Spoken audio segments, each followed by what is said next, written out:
मुखिया मायावती ने बड़ा फैसला किया जो कि चर्चा में बना हुआ है। दरअसल उन्होंने गुटबाजी और पार्टी विरोधी गतिविधियों में शामिल रहने के आरोप में आकाश आनंद के ससुर डॉक्टर अशोक सिद्धार्थ को पार्टी से निष्कासित कर दिया है। वहीं जानकारी के लिए आपको बता दें कि राज्यसभा के पूर्व सांसद डॉक्टर अशोक सिद्धार्थ की बेटी से आकाश आनंद की शादी हुई है। डॉक्टर अशोक सिद्धार्थ के पिता बसपा संस्थापक काशीराम के सहयोगी रहे हैं।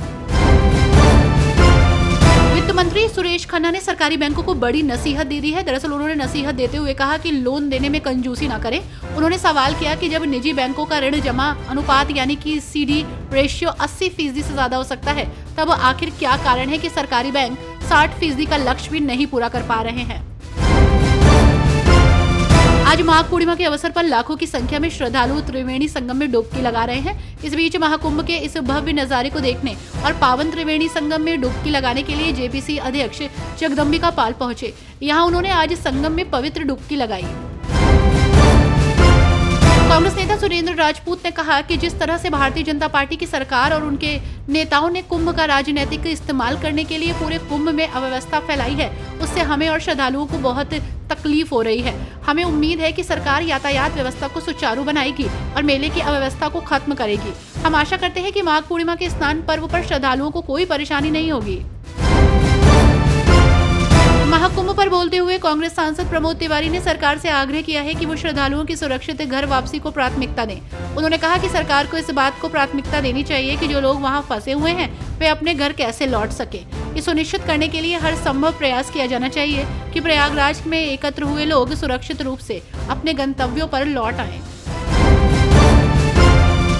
राम मंदिर के मुख्य पुजारी आचार्य सत्येंद्र दास का शव आज दोपहर एम्बुलेंस के जरिए अयोध्या लाया गया है। उनके शव को गोपाल मंदिर के कक्ष में रखा गया है, जहां उनके अंतिम दर्शन के लिए संत महंत और श्रद्धालु पहुंचकर उन्हें श्रद्धा सुमन अर्पित कर रहे हैं। वहीं इसी बीच बावरी के पूर्व पक्षकार इकबाल अंसारी भी आचार्य सत्येंद्र दास के दर्शन करने पहुंचे और शोक संवेदनाएं व्यक्त की।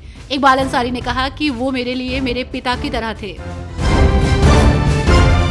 भ्रष्टाचार को लेकर बड़े बड़े दावे करने वाली योगी सरकार के राज में आए दिन रिश्वत लेते अधिकारी पकड़े जा रहे हैं। वहीं इसी बीच अमरोहा में एंटी करप्शन की टीम ने सदर तहसील में तैनात विनियमित क्षेत्र के JE भानु प्रताप सिंह और 60,000 रुपए लेने वाले फोटो स्टेट दुकान के मालिक बिचौलिया शादाब को गिरफ्तार किया है। JE भानु प्रताप सिंह ने नक्शा स्वीकृत करने की एवज में रिश्वत मांगी थी, जिसको फोटो स्टेट दुकान के मालिक को देने के लिए कहा गया था। अपने बयानों को लेकर अक्सर चर्चा में रहने वाली सपा की राज्यसभा सांसद जया बच्चन एक बार फिर चर्चा में बनी हुई हैं। दरअसल बजट सत्र के 8वें दिन बजट पर अपनी बात रखते हुए उनका गुस्सा 7वें आसमान पर पहुंच गया और वो बुरी तरह से बीजेपी सांसदों पर तमतमा उठी। हुआ ये कि वो फिल्म इंडस्ट्री में दिहाड़ी पर काम करने वाले लोगों को लेकर बोल रही थी और तभी सत्ता पक्ष की टोका टोकी पर उन्हें गुस्सा आ गया। महाकुंभ 2025 पर बोलते हुए यूपी के DGP प्रशांत कुमार ने कहा कि महाकुंभ में व्यवस्थाओं को बेहतर बनाने के लिए समुदाय के फीडबैक पर विचार किया गया। उन्होंने आगे कहा, ये महाकुंभ 2025 का 5वां स्नान है। इसके बाद महाशिवरात्रि का स्नान होगा। मौनी अमावस्या पर एक हादसा हुआ, हमने इससे सबक सीखा और नई तकनीकें लागू की। जापान के यामानासी प्रांत के उपराज्यपाल को ओसादा ने मुख्यमंत्री योगी आदित्यनाथ से उनके सरकारी आवास पर शिष्टाचार भेंट की। CM योगी और यामानासी प्रांत के उपराज्यपाल को ओसादा के मध्य उत्तर प्रदेश में निवेश की संभावनाओं समेत 4 बिंदुओं को लेकर चर्चा हुई।